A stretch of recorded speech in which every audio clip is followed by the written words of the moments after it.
ಕೂದಲು ಸೌಂದರ್ಯದ ಕಿರೀಟ ಇದ್ದ ಹಾಗೆ. ಒಂದು ಒಳ್ಳೆ ಹೇರ್ ಸ್ಟೈಲ್ ಇದ್ಬಿಟ್ರೆ ಸೌಂದರ್ಯ ದುಪ್ಪಟ್ಟಾಗುತ್ತೆ.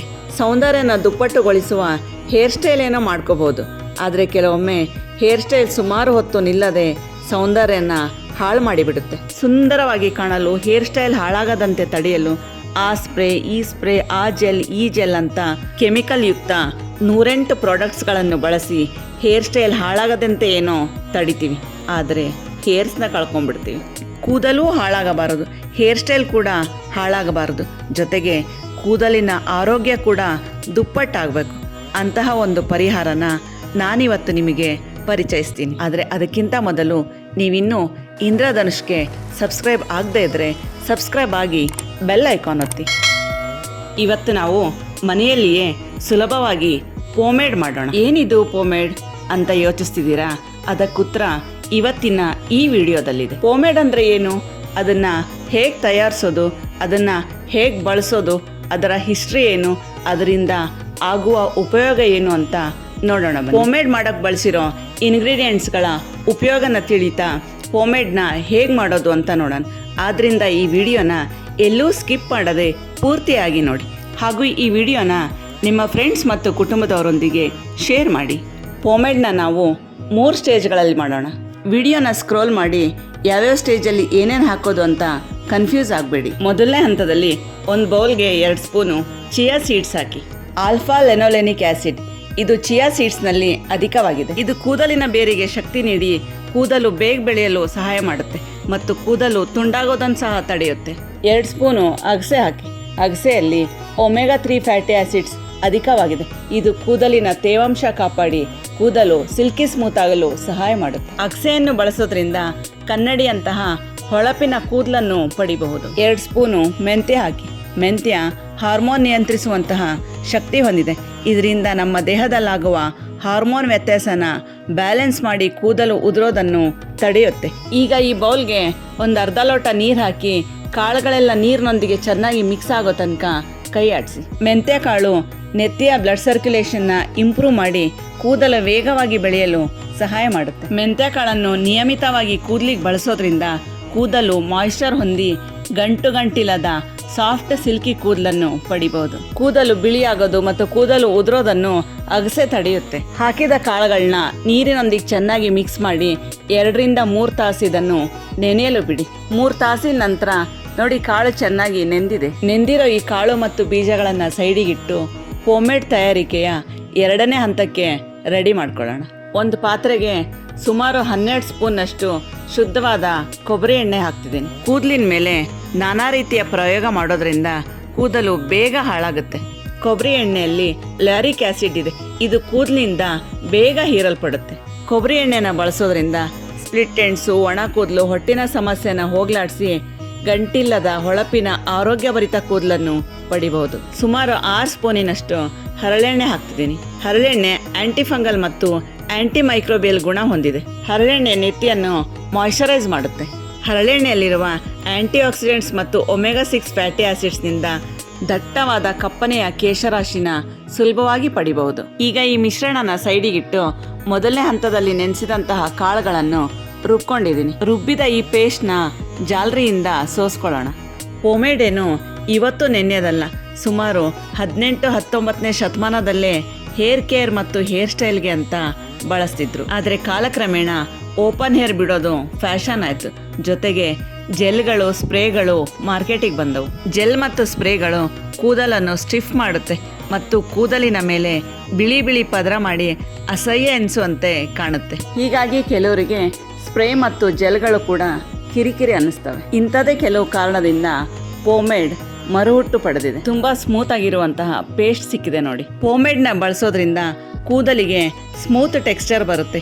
ಹೀಗಾಗಿ ಹೇರ್ ಸ್ಟೈಲ್ ಮ್ಯಾನೇಜಬಲ್ ಆಗಿರುತ್ತೆ. ಮಾಡರ್ನ್ ಲುಕ್ ಜೊತೆಗೆ ಕ್ಲಾಸಿಕ್ ಟಚ್ ಕೂಡ ಕೊಡುತ್ತೆ ಈ ಪೋಮೇಡ್. ಚರಟ ಬೇರ್ಪಟ್ಟ ನಂತರ ಸ್ಮೂತ್ ಪೇಸ್ಟ್ ಸಿಕ್ಕಿದೆ. ಈ ಪೇಸ್ಟ್ನ ನೀವು ಹೀಗೆ ಹೇರ್ ಪ್ಯಾಕ್ ತರ ಕೂಡ ಬಳಸಬಹುದು.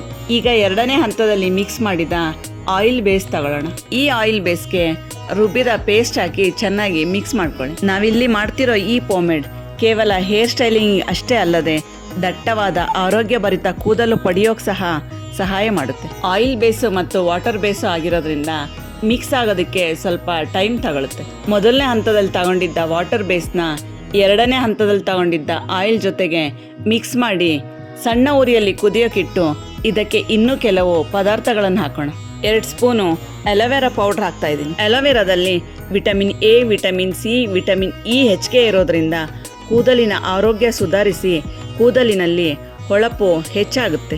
ಅಲೋವೆರಾದಲ್ಲಿರುವ ವಿಟಮಿನ್ B12 ಮತ್ತು ಫೋಲಿಕ್ ಆಸಿಡ್ ಕೂದಲು ಉದುರೋದನ್ನು ತಡೆಯುತ್ತೆ. 3 ಸ್ಪೂನು ಭೃಂಗರಾಜ್ ಪೌಡ್ರ್ ಹಾಕ್ತಾ ಇದ್ದೀನಿ. ಭೃಂಗರಾಜನ ಕೇಶರಾಜ ಅಂತ ಕೂಡ ಕರೀತಾರೆ. ಅಂದಮೇಲೆ ಕೂದಲಿಗೆ ಇದು ಎಷ್ಟು ಒಳ್ಳೆಯದು ಅಲ್ವಾ. ಭೃಂಗರಾಜ ಮೆಲನಿನ್ನ ಜಾಸ್ತಿ ಪ್ರೊಡ್ಯೂಸ್ ಮಾಡಿ ಗ್ರೇಯಿಂಗ್ ಪ್ರೋಸೆಸ್ನ ಸ್ಲೋ ಮಾಡೋದ್ರ ಜೊತೆಗೆ ರಿವರ್ಸ್ ಕೂಡ ಮಾಡುತ್ತೆ. 3 ಸ್ಪೂನು ಆಮ್ಲ ಪೌಡ್ರ್ ಹಾಕ್ತಾ ಇದ್ದೀನಿ. ಬೆಟ್ಟದ ನೆಲ್ಲಿಕಾಯಿನ ಅಮೃತಕ್ಕೆ ಸಮ ಅನ್ಬಹುದು. ಬೆಟ್ಟದ ನೆಲ್ಲಿಕಾಯಿನಲ್ಲಿ ವಿಟಮಿನ್ಸು, ಮಿನರಲ್ಸ್, ಆಂಟಿ ಆಕ್ಸಿಡೆಂಟ್ಸ್ಗಳು ಯಥೇಚ್ಛವಾಗಿದೆ. ಆಮ್ಲದಲ್ಲಿರುವ ಕೆಲವು ವಿಶೇಷ ಅಂಶಗಳು ಹೇರ್ ಫಾಲಿಕಲ್ಸ್ನ ಹಿರಿದುಗೊಳಿಸುತ್ತೆ. ಇದರಿಂದ ಕೂದಲು ಅತಿ ವೇಗವಾಗಿ ಬೆಳೆಯುತ್ತೆ. ಬೆಟ್ಟದ ನೆಲ್ಲಿಕಾಯಿ ಬಾಲನರೆ ಅಂದರೆ ಪ್ರಿಮೆಚೂರ್ ಹೇರ್ ಗ್ರೇಯಿಂಗ್ನ ತಡೆಯುತ್ತೆ. ಹಾಕಿದ ಪದಾರ್ಥಗಳನ್ನೆಲ್ಲ ಚೆನ್ನಾಗಿ ಮಿಕ್ಸ್ ಮಾಡಿ ಸಣ್ಣ ಉರಿಯಲ್ಲಿ ಕುದಿಯಲು ಬಿಡಿ. ಇದು ಕುದಿಯೋ ಅಷ್ಟರಲ್ಲಿ ಪೋಮೆಡ್ ಮೇಕಿಂಗ್ನ 3ನೇ ಹಂತನ ರೆಡಿ ಮಾಡ್ಕೊಳ್ಳೋಣ. ಪೋಮೆಡ್ ಮೇಕಿಂಗ್ನ 3ನೇ ಹಂತದಲ್ಲಿ 1 ಗ್ಲಾಸ್ಗೆ 3 ಸ್ಪೂನು ಬಿ ವ್ಯಾಕ್ಸ್ ಹಾಕಿ. ನಾನಿಲ್ಲಿ ಬಳಸಿರೋ ಇಂಗ್ರೀಡಿಯೆಂಟ್ಸ್ಗಳ ಡೀಟೇಲ್ ಬೇಕಿತ್ತು ಅಂದರೆ ಕಾಮೆಂಟ್ ಮಾಡಿ. ಬಿ ವ್ಯಾಕ್ಸ್ನಲ್ಲಿ ವಿಟಮಿನ್ ಎ ಅಂಶ ಹೇರಳವಾಗಿರೋದ್ರಿಂದ ಕೂದಲು ಅತಿ ವೇಗವಾಗಿ ಬೆಳೆಯಲು ಇದು ಸಹಾಯ ಮಾಡುತ್ತೆ. ಬಿ ವ್ಯಾಕ್ಸ್ ಕೂದಲನ್ನು ನ್ಯಾಚುರಲ್ ಆಗಿ ಮಾಯಿಶ್ಚರ್ ಮಾಡಿ ಸ್ಪ್ಲಿಟ್ ಎಂಡ್ಸ್, ಡ್ರೈ ಹೇರ್ಸ್ನ ರಿಪೇರ್ ಮಾಡುತ್ತೆ. ಕೂದಲನ್ನು ಸಾಫ್ಟ್ ಮತ್ತು ಸಿಲ್ಕಿ ಕೂಡ ಮಾಡುತ್ತೆ. ಇದರೊಟ್ಟಿಗೆನೆ 1 ಸ್ಪೂನ್ ಪೆಟ್ರೋಲಿಯಂ ಜೆಲ್ಲಿ ಹಾಕ್ತಾ ಇದ್ದೀನಿ. ಪೆಟ್ರೋಲಿಯಂ ಜೆಲ್ಲಿ ಕೂದಲಿನ ಮೇಲೆ ಒಂದು ನಯವಾದ ಲೇಯರ್ನ ಸೃಷ್ಟಿ ಮಾಡುತ್ತೆ. ಇದರಿಂದ ಕೂದಲು ಮಾಯಿಸ್ಟ್ ಆಗೋದ್ರ ಜೊತೆಗೆ ಒಣ ಕೂದಲು ಮತ್ತು ಹೊಟ್ಟಿನಿಂದ ಮುಕ್ತಿ ಪಡಿಬಹುದು. ಈಗ ಈ ಗ್ಲಾಸ್ ಜಾರ್ನ ಡಬಲ್ ಬಾಯ್ಲರ್ ಮೆಥಡಲ್ಲಿ ಕಾಯಿಸೋಣ. ಹೀಗೆ ಮಾಡೋದ್ರಿಂದ ಪೆಟ್ರೋಲಿಯಂ ಜೆಲ್ಲಿ ಮತ್ತು ಬಿ ವ್ಯಾಕ್ಸ್ ಕರಗಿ ಮಿಕ್ಸ್ ಆಗುತ್ತೆ. ಆಯಿಲ್ ಬೇಸು ಮತ್ತು ವಾಟರ್ ಬೇಸ್ನ ಕುದಿಯಕ್ಕಿಟ್ಟಿದ್ವಲ್ಲ, ಅದು ತಳ ಹಿಡಿಯದಂತೆ ಆಗಾಗ ಕೈ ಆಡಿಸೋದನ್ನ ಮರಿಬೇಡಿ. ನೆನೆಸಿಟ್ಟಂತಹ ಚಿಯಾ ಸೀಡ್ಸು, ಮೆಂತೆ ಮತ್ತು ಅಗಸೆಯ ಪೇಸ್ಟ್ನ ಸಾರ ಎಲ್ಲ ಎಣ್ಣೆಯೊಂದಿಗೆ ಚೆನ್ನಾಗಿ ಮಿಕ್ಸ್ ಆಗಿದೆ. ವಾಟರ್ ಬೇಸು ಮತ್ತು ಆಯಿಲ್ ಬೇಸಿದ್ದ ಇದು ಪೂರ್ತಿಯಾಗಿ ಆಯಿಲ್ ಆಗಿ ಕನ್ವರ್ಟ್ ಆಗ್ತಾ ಇದೆ. ಈ ಪೋಮೆಡ್ನಲ್ಲಿ ಬಳಸಿರೋ ಅಗಸೆ, ಮೆಂತ್ಯ, ಚಿಯಾ, ಆಮ್ಲ, ಭೃಂಗರಾಜ್, ಅಲೋವೆರಾ ಮತ್ತು ಇತರ ಪದಾರ್ಥಗಳು ಕೂದಲಿನ ಆರೋಗ್ಯ ಕಾಪಾಡೋದರ ಜೊತೆಗೆ ಹೇರ್ ಗ್ರೇಯಿಂಗ್ನ ರಿವರ್ಸ್ ಮಾಡಿ ಕೂದಲು ಉದುರೋದು, ಡ್ರೈ ಹೇರ್ಸ್ ಮತ್ತು ಸ್ಪ್ಲಿಟ್ ಎಂಡ್ಸ್ ಆಗೋದನ್ನ ತಡೆದು long, dark, silky, shiny hairs ಪಡೆಯೋಕೆ ಸಹಾಯ ಮಾಡಿ. ಬಿ ವ್ಯಾಕ್ಸ್ ಮತ್ತು ಪೆಟ್ರೋಲಿಯಂ ಜೆಲ್ಲಿ ಕೂಡ ಆಲ್ಮೋಸ್ಟ್ ಕರಗಿದೆ. ಇದನ್ನ ಇನ್ನೊಂದ್ 2 ನಿಮಿಷ ಸಣ್ಣ ಉರಿಯಲ್ಲಿ ಒಲೆ ಮೇಲೆ ಬಿಟ್ಟು ಕುದಿಯಗಿಟ್ಟಿದ್ದ ಎಣ್ಣೆನ ಜಾಲರಿಯಿಂದ ಸೋಸ್ಕೊಳ್ಳೋಣ. ಎಣ್ಣೆಗೆ ಹಾಕಿದ್ದ ಪೇಸ್ಟ್ನ ನ್ಯೂಟ್ರಿಯೆಂಟ್ಸ್ ಎಲ್ಲ ಈಗ ಎಣ್ಣೆಯಲ್ಲಿ ಬೆರ್ತಿದೆ. ನೋಡಿ ಎಷ್ಟು ನೀಟಾಗಿ ಎಣ್ಣೆ ಮತ್ತು ಪೇಸ್ಟ್ ಬೇರೆ ಆಗಿ ಶುದ್ಧವಾದ ನ್ಯೂಟ್ರಿಷನಲ್ ಎಣ್ಣೆ ಸಿಕ್ಕಿದೆ. ಈ ಎಣ್ಣೆನ ಬಾಟ್ಲಲ್ಲಿ ಸ್ಟೋರ್ ಮಾಡಿಕೊಂಡು ನೀವು ಹೀಗೂ ಬಳಸ್ಬೋದು. ಈ ಚರಟನ ವೇಸ್ಟ್ ಅಂತ ಬಿಸಾಡದೆ ಹೇರ್ ಪ್ಯಾಕ್ ಆಗಿ ಬಳಸಿ. ಪೆಟ್ರೋಲಿಯಂ ಜೆಲ್ಲಿ ಮತ್ತು ಬಿ ವ್ಯಾಕ್ಸ್ ಪೂರ್ತಿಯಾಗಿ ಕರಗಿದೆ. ಈಗ ಸ್ಟವ್ ಆಫ್ ಮಾಡಿ ಇದನ್ನ ಒಲೆಯಿಂದ ಇಳಿಸಿ ಸೋಸಿದ ಎಣ್ಣೆ ಜೊತೆಗೆ ಮಿಕ್ಸ್ ಮಾಡೋಣ. ನಾವು ರೆಡಿ ಮಾಡಿರೋ ಈ ಪೋಮೆಡ್ ಹೇರ್ ಸ್ಟೈಲಿಂಗ್ ಏಜೆಂಟ್ ಅಷ್ಟೇ ಅಲ್ಲದೆ ಹೇರ್ ಫರ್ಟಿಲೈಸರ್ ಆಗಿ ಕೂಡ ಕೆಲಸ ಮಾಡುತ್ತೆ. ವಾಟರ್ ಬೇಸ್, ಆಯಿಲ್ ಬೇಸ್ ಮತ್ತು ಗ್ರೀಸ್ ಬೇಸ್ ಈಗ ಒಂದೇ ಆಗಿದೆ. ಈಗ ಇದನ್ನ ಒಂದು ಏರ್ ಟೈಟ್ ಕಂಟೈನರ್ಗೆ ಹಾಕಿ ಸ್ಟೋರ್ ಮಾಡಿಡಿ. ಗಂಡಸರು ಈ ಪೋಮೆಡ್ನ ಹಚ್ಚೋದ್ರಿಂದ ಕ್ರಾಪ್ ದೀರ್ಘಕಾಲದವರೆಗೆ ಹಾಳಾಗದೆ ಹೇರ್ ಸ್ಟೈಲ್ ತುಂಬಾ ಚೆನ್ನಾಗಿ ಕಾಣುತ್ತೆ. ಒಂದು 3-4 ತಾಸು ಇದನ್ನು ಕದಲಿಸದೆ ಹಾಗೆ ಬಿಡಿ. ಎಣ್ಣೆ ರೂಪದಲ್ಲಿದ್ದ ಇದು 3-4 ತಾಸಿನ ನಂತರ ತುಪ್ಪದಂತೆ ಗಟ್ಟಿಯಾಗುತ್ತೆ. ಪೋಮೆಡ್ ಈಗ ಸಂಪೂರ್ಣವಾಗಿ ರೆಡಿಯಾಗಿದೆ. ಇದು ಸುಮಾರು ವರ್ಷದವರೆಗೂ ಕೆಡಲ್ಲ. ಹಾಗೆ ಸ್ಟೋರ್ ಮಾಡಿ ಬಳಸ್ಬೋದು.